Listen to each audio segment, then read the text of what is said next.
We did our project on Frederick Douglass's speech, "If there is no struggle, there is no progress." His speech mainly addresses the British efforts towards emancipation, as well as a reminder of the important role West Indian slaves played during the freedom struggle. This quote, "If there is no struggle, there is no progress," is one of the most famous quotes from all of Douglass's speeches.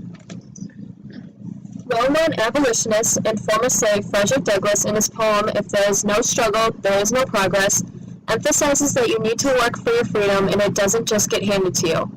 Douglass's purpose is to express to readers how hard work pays off. He adopts a formal tone in order to illustrate to his readers that by pushing through and overcoming a struggle, you can achieve great things. Within this speech, there is an example of metonymy. Douglass explains Kossuth fighting for Hungary with his pen, and long after she had fallen by the sword, commanded the sympathy and support of the liberal world till his own hopes died out.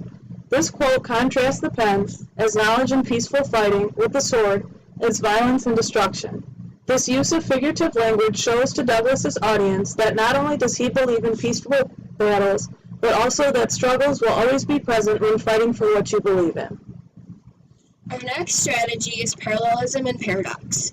The quote is, "Those who profess to favor freedom and yet depreciate agitation are men who want crops without plowing up the ground. They want rain without thunder and lightning. They want ocean without the awful roar of its many waters." His use of paradox and parallelism shows his argument that power does not come without a demand. He is saying that you can't accept freedom without having worked for it, that you have to take with the good within the bad.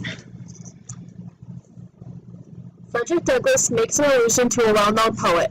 Douglass writes, "Who would be free themselves must strike the blow."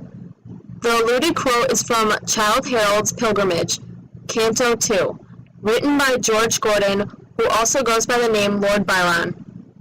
Douglass uses this quote as a way to say that his people must fight because nobody else will fight for them. He borrows the quote from Gordon to express that people have been stepping up to fight for different causes for so long, therefore they cannot just sit back and wait while so many others have fought in the past.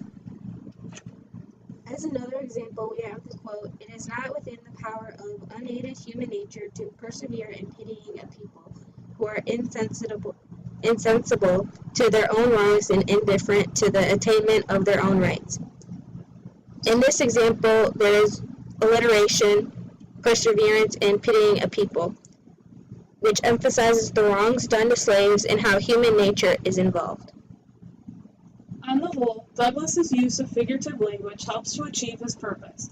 If there is no struggle, there is no progress. Douglass's words convince his audience that he is passionate and credible in his beliefs and hopes to better persuade his audience to agree with him.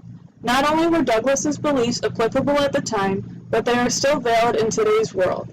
Whether it be in regards to equality, freedom, or even in life itself, progress usually doesn't come without a struggle behind it. We're excited.